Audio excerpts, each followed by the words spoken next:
Welcome back. Today I'm giving you an exclusive sneak peek into the brand new high epic fantasy Kal Sakur, Vestige of Light by Patrick Elworthy. We're diving into pages 162 through 166. This is a huge moment for the main character Kalen because he's finally being exposed to a side of the realm and its magic that he's never seen before. It's dark, it's intense, and it sets the stage for what's to come. Let's get into the reading. Moments passed as they continued to walk down the passageway. Talus began whispering to Kalen as they moved. Bender is an immensely powerful creature. He alters our reality. Just keep walking. I've traded with him many times. He's very fair and honest. Talus raised his voice as he said fair and honest. The hallway began to widen, ending at a very large wooden door. Written in silver above the door were the words, Bender's Miracle Market. Whatever you do, don't lose your temper. Flattery is our best friend here, so let me do the talking.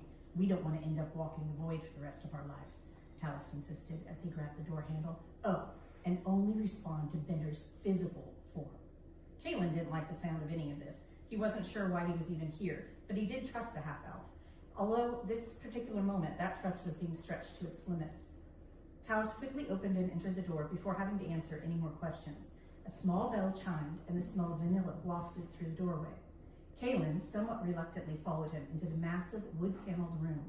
The high ceiling was lined with crystal chandeliers, their candle rings illuminating the expanse.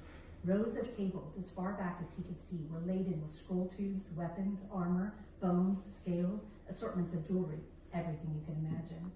A side chamber, partially visible from the main room, contained rows of shelving filled with glowing vials of different colored liquids. Labels were attached to each. He managed to make out tremor, elemental flame, and invisibility before he was whisked past. Along the other side was a raised counter standing close to 30 hands high. The head of a tiny creature could be seen staring down at them.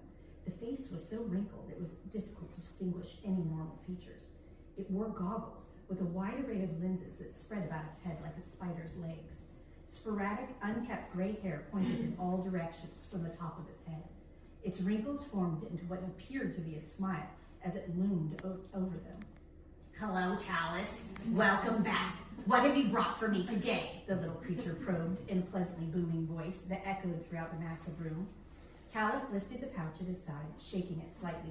Bender suddenly materialized in front of them. He sat in a tall chair at an empty table that appeared from nowhere.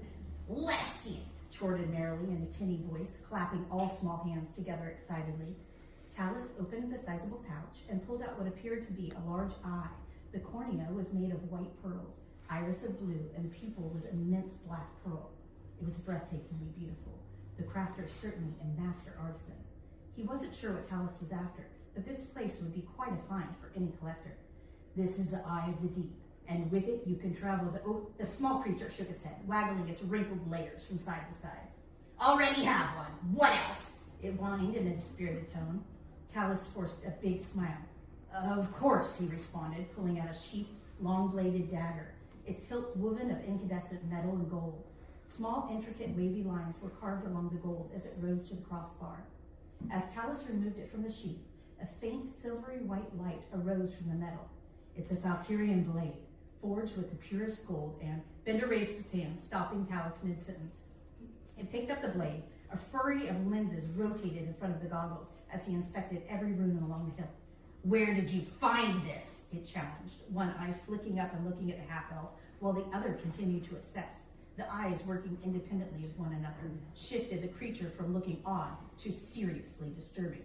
Well, it was part of, stammered the half-elf. Kalen sensed he was doing a balancing act with the truth. What's a Valkyrian? He asked Bender. The creature seemed erratic, so maybe it would take the bait. Turning his eyes towards Kalen, it arranged its multitude of wrinkles into a smile. He wondered if there was even a mouth in there somewhere. The Valkyrian is a long-extinct race of Allvien, the most fantastic builders this world has seen. Powerful, too.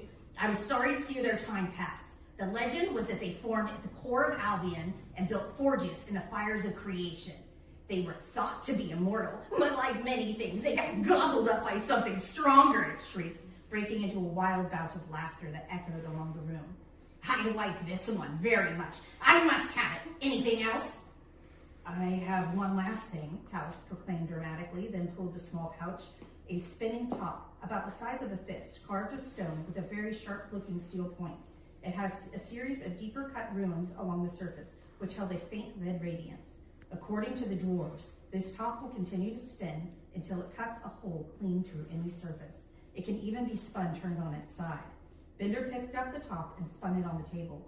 The red of the runes brightened as it rotated impossibly fast, cutting a hole clean through the solid oak table before falling on the floor.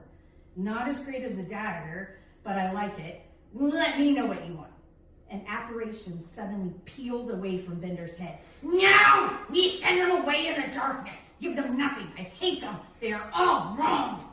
Kalen practically jumped out of his skin when he saw the thing that looked like a ghost of Bender with evil red glowing eyes, and it spoke with a deep croaking voice that dripped with disgust. Talus played at being oblivious, standing there with a big fake smile glued to his face. Bender reached up with impossibly long arms, trying to corral the apparition back into his head while screaming, "I am me!" over and over again. And that's just a small taste of the world of Allvien. If you enjoyed that excerpt, you can grab the full copy of Kal Sakur, Vestige of Light right now. I've put the Amazon link in the description below so you can see where Kalen's journey goes from here.